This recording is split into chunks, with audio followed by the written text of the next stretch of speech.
ఎందుకు కత్తి కొత్త ఏమైతే చేయి కోసేది అప్పుడు బాగున్నప్పుడు నేను సారా ఏం కాకపోయేదా మరి ఇంకప్పుడు ఇక కోసేది ఇప్పుడు వస్తలేదు ఇక సాంపిలికి ఉంటుంది పెట్టుకుని చేస్తాను పెట్టవు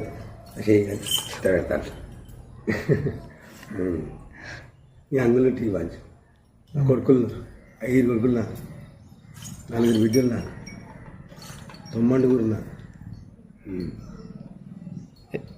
కళ సమయం ఉండాలి కాకి ముందు కళ ఇక్కడ గిరాకి రావాలి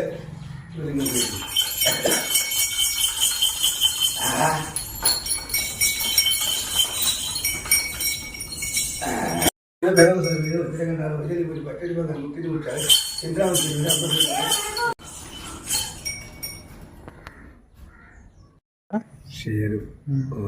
2 ఈ పని చేస్తారు 2 మేకలు కాసుకుంటారు 2 ఒక్కడు ఇంటి స్నానం బేరం చేసుకుంటారు